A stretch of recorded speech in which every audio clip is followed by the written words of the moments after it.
warahmatullahi wabarakatuh. Hai teman-teman, gimana kabarnya hari ini? Semoga kalian dalam keadaan sehat walafiat dan semangat untuk mengikuti pembelajaran kali ini.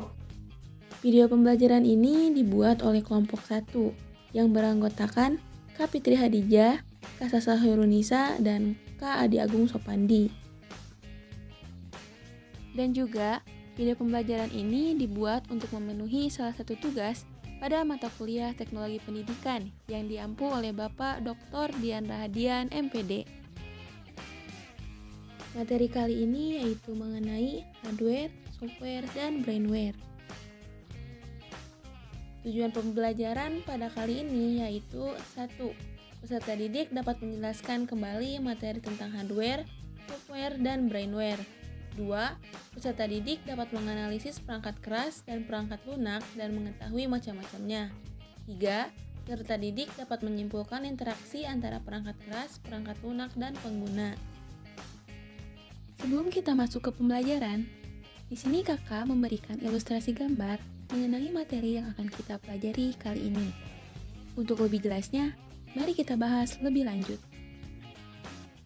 Nah, sekarang kita masuk pada pembahasan yang pertama, yaitu mengenai hardware. Apakah kalian tahu apa itu hardware? Hardware atau perangkat lunak adalah segala piranti atau komponen dari sebuah komputer yang sifatnya bisa dilihat secara kasat mata dan bisa diraba secara langsung. Dengan kata lain, hardware merupakan komponen yang memiliki bentuk nyata. Dengan adanya komponen hardware, maka bentuk output dari setiap proses bisa direalisasikan. Untuk selanjutnya yaitu macam-macam hardware. Yang pertama, perangkat masukan atau input device.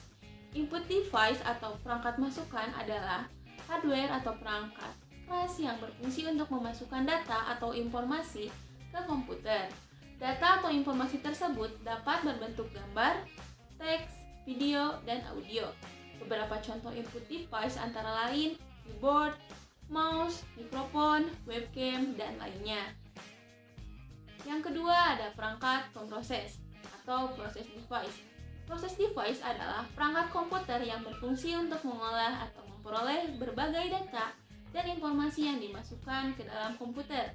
Process device dapat juga disebut sebagai otak komputer karena dapat memperoleh informasi yang dimasukkan ke komputer.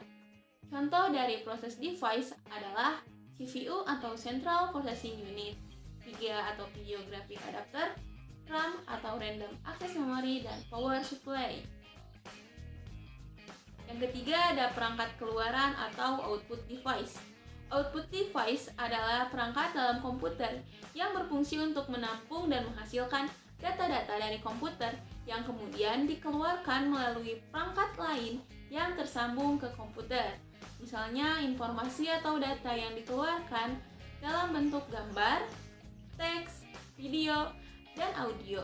Beberapa hardware untuk output device diantaranya monitor komputer, proyektor, printer, dan lain-lain. Yang kelima ada perangkat tambahan atau peripheral. Peripheral merupakan hardware yang berfungsi membantu komputer dalam menjalankan perintah dari pengguna. Modem adalah salah satu contoh perangkat tambahan pada komputer yang berfungsi menghubungkan perangkat komputer dengan jaringan internet. Silakan kalian untuk men-scan QR Code berikut. Ini merupakan QR Code untuk kuis materi hardware. Setelah tadi kakak menjelaskan mengenai hardware, sekarang kakak akan masuk ke dalam materi kedua, yaitu materi mengenai software.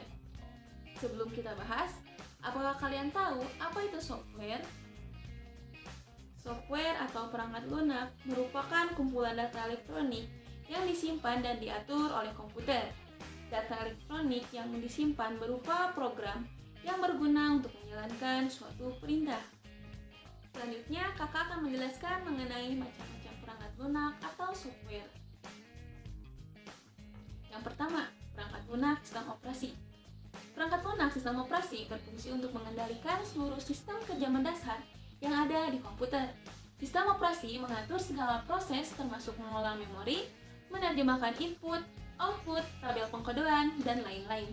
Pada intinya, perangkat ini menghubungkan pengguna, perangkat keras, dan perangkat lunak aplikasi agar dapat digunakan secara bersamaan.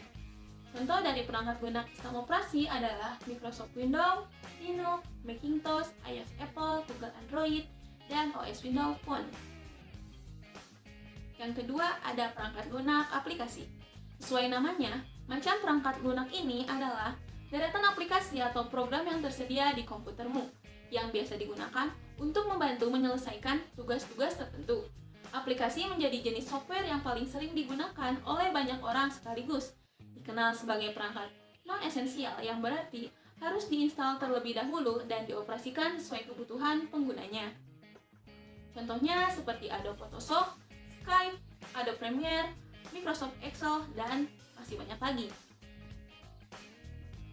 Yang ketiga, ada perangkat lunak pemrograman.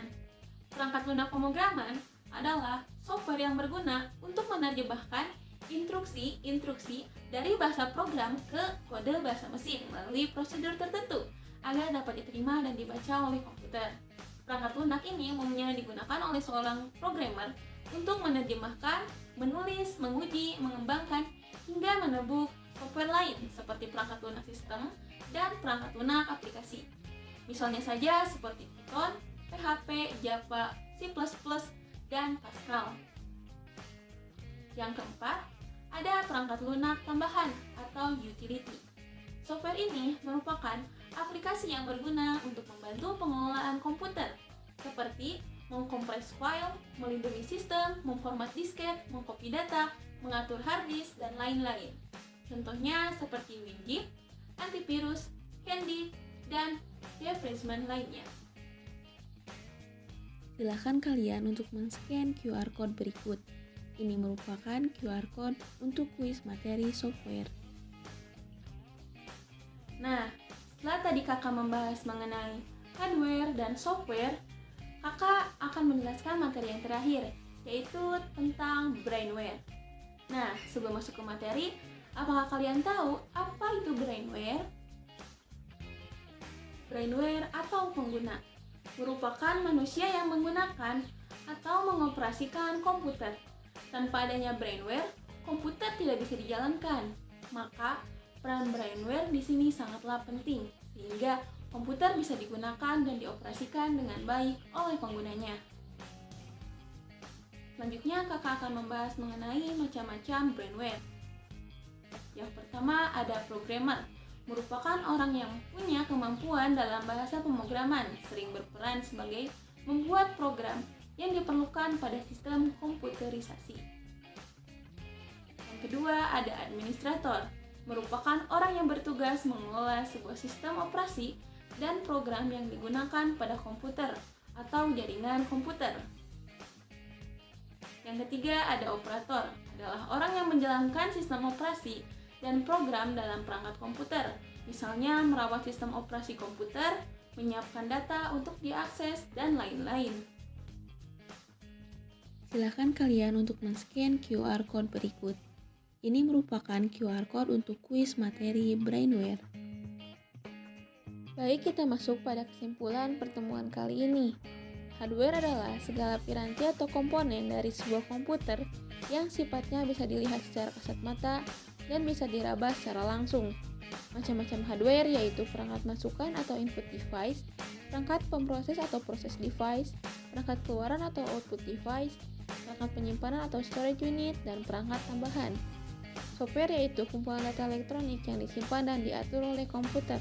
Data elektronik yang disimpan berupa program yang berguna untuk menjalankan suatu perintah. Macam-macam software seperti perangkat lunak sistem operasi, perangkat lunak aplikasi, perangkat lunak pemrograman, perangkat lunak tambahan. Brainware yaitu manusia yang menggunakan atau mengoperasikan komputer. Macam-macam brainware yaitu programmer, administrator, dan operator. Bagaimana teman-teman? Apakah kalian sudah mengerti apa yang telah kakak tadi sampaikan mengenai pengertian hardware, software, dan brainware, serta macam-macam hardware, software, dan brainware? Kakak akan memberi kalian sebuah kuis atau pertanyaan yang wajib kalian ikuti untuk mengetahui seberapa jauh kalian memahami materi pada video pembelajaran kali ini.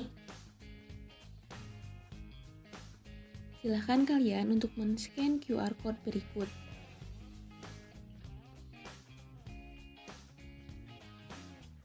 Nah, mungkin video pembelajaran pada pertemuan ini kita cukupkan sekian.